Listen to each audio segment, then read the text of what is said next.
Fitness and Fearless Athletics, where we want to make sure you get better every single day and that we're changing athletes' lives in a positive way. What is up? What's poppin', guys? We are coming back with a back day video. We started off here with lat pull downs. We grabbed the bar that has the handles on the side. It's super good for the width of your lats and kind of getting that separation in your serratus. I think we did 20, 15, 12, and then ended up doing two heavier sets of like 8 to 10 here at the end. All the rep counts are going to be in the description below anyways, but just kind of walking through it. The next movement, and this is going to hit a little bit of a different angle for you. I was kind of messing around with a few things and discovered pulling down with the ropes. I'm leaning back so far because obviously the ropes hang lower than the bar does. So you got to kind of lock yourself in place back there and pull right to the base of your lats. I like to pull with my palms facing down because I felt that gave me the best possible squeeze in my back.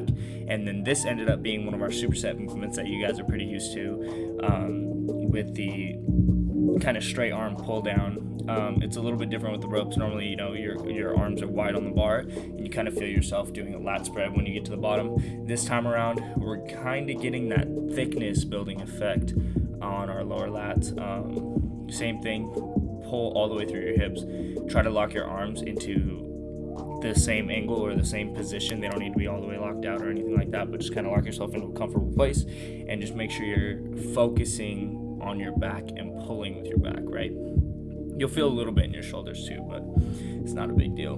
The next thing is we moved over to our heavy movement. So now we built up kind of pyramid fashion on T-bar rows.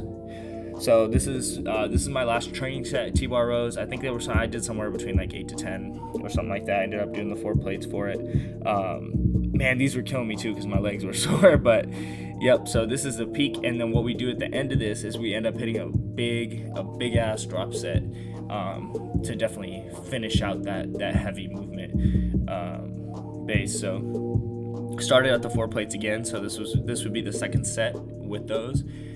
Essentially what you do is you're going till failure, right? I essentially just went till, I felt like I was rocking and swaying a little bit too much. I felt like that was fine. And then strip a plate, boom, get on with the next set, same thing, go to a failure, boom, strip a plate, get on with the next set, go to a failure, right? And that's the whole drop set on those guys. What you got to do though is you got to make sure that you're doing a weight that is appropriate for you and appropriate for your core to handle, as well as you are getting a good squeeze through your back, right? You shouldn't be feeling all of your arm day in your forearms and your arms. Back day is a super mental mind muscle connection kind of day. So it's different for different people. Sorry, my phone's going off. It's different for different people. You just have to know that your weight is not somebody else's weight, and you need to do what's appropriate for you to do. But get that good work in, right? You should be sweating, breathing heavy at the end of this, right? Who needs cardio? I'm just playing. Y'all should be doing cardio if you need to do cardio. So this is kind of a different movement. It's a single arm lat pull. And it's a little more technical than a couple other things. One thing, you line your foot up with the angle of the cable, right? So if it's right arm, line your foot up with the angle of the cable, but try to face straight. What you want to do is release your arm. So you're putting your ear to your shoulder, get that good lat stretch. And then when you pull, rotate your wrist, but not all the way up. You kind of want to match the angle of your lat up against your body. And you'll get a nice solid squeeze there at the end. It'll feel totally different compared to anything else you've done back day, and I found it to be one of my favorite supplementary exercises. You just kind of pull, boom, right there to the angle of your lat, right? Get a full stretch. I always say shoulder to ear, and squeeze that thing back, right? There's another segment coming up too. It was a really good angle. I recorded my girlfriend doing it just for teaching purposes, but you're sitting back with the weight just so you can kind of lock yourself in place, and then you just want to ensure that in your mind you're envisioning that lat light up. So see here, as she's doing it, her foot is lined up with the cable, and that side of her body is lined up with the cable. So I just wanted to show what that kind of should look like or feel like, because it can be a little tricky. The next thing we moved on to a machine type thing, and I don't normally do a ton of like machines like this. For example, a lot of things I do are plate loaded or over in that lat pull area, or free weighted, dumbbell bent over rows, single arm bent over rows, like that kind of thing, or up against a bench with some concentration. But machines like this can be a great supplementation just to get that volume in, right? Get that good healthy blood flow. So what we did was we ended up supersetting this with some rear delt flies on another good machine. I don't know what it's like. It might be different at your gym, but this one rotates all the way around, so it might be like a chest fly machine if you don't recognize it, but you can just move the pin back and then end up hitting these rear delt flies too. Try to keep your elbows out as much as you can and focus on your lever point and being on your arm, and you might feel a little bit of ball up right there at your rear delt, and that's what you should be feeling. That's solid. If you find a little bit of shoulder strain or anything like that, then you either need to adjust the seat or something like that, sit higher, sit lower, just find what's comfortable for you. But yeah, solid. I like doing dumbbell flies too. It's good stuff. I just wanted to do something different because I was used to it. Now back into like pyramid fashion workouts. This was actually the peak of my pyramid, and now I showed this one on the drop set. So again, we're doing a single arm row. It's a great machine. The next two machines to the left of me as well are also great back day machines, but this is a single arm row and it is also a drop set. So I'm gonna do one arm.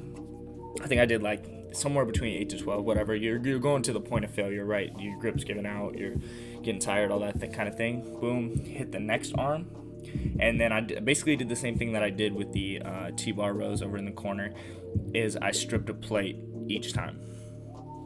So you're pulling to the point of exhaustion here, and you basically take a plate off, do the next set, take a plate off, do the next set, take a plate off, do the next set. And this was kind of our finisher for the workout. So you guys know I love volume. Strength and volume matters, right? Go till failure and you'll see the same results. All the rep counts and sets and movements and everything will be in the description box below. This video is going to end up going up on Monday. I wanted to get a good Motivation Monday post in and post workouts 2 days a week for now until I get better at editing and putting together videos and all that kind of stuff. But some of the interviews and things that I'm trying to set up with Motivation Monday, the timelines aren't quite matching up right with people. So unfortunately, I'm having to delay it, and I don't want to just give you guys me reviewing some random motivation online video or whatever and breaking it down. I'd rather give you good quality content. And my goal with those Motivation Monday posts is to basically give you guys perspectives from all different people from all different walks of life. For example, one's going to be with my high school football coach. I coach high school football now under him, so he's actually my boss now. And another one is with another coach on our staff who actually opened up at the school. You know, he's got tons of life experience, really great dude. And another one's with a good friend of mine who's recently finding his walk of life and is a really good, motivated, and has good character skills. Another one I'm planning is with a buddy of mine who's also on YouTube. So there's a couple things I'm trying to put together for you guys. I just want to make sure that you get good content as I'm trying to get better at editing and trying to get better at understanding the frames and all that kind of stuff. So please just bear with me, and I promise you will be absolutely satisfied with everything that's coming your way. That being said, since I couldn't get Motivation Monday up, you guys will end up getting 3 workouts this week. So this is the back day workout. It's going up on Monday. The leg day is going to go up on Wednesday, and I take legs very seriously. It's my favorite day of the week. I try to hit legs twice a week, and you guys will see that it's quite the exhausting workout, but it's effective and it's time effective as well. The longest thing is definitely going to be the squats, and then on Friday, we'll lean more towards the shoulders, abs, recovery, rolling out, all that kind of stuff. You know what I mean? So good, healthy things. Make sure you're stretching, all that stuff. So you guys will end up getting 3 workouts this week, and hopefully I can set up an appointment with whoever the Motivation Monday speaker is for next week and get you guys some good content, make some new graphics and whatnot. So Absolutely, but that was a nice, solid, effective back day, high volume. So we lifted some big weight in there too. So please like, comment, subscribe. Follow my Instagram page for daily posts and almost daily posts. And keep grinding, guys. Stay on your hustle.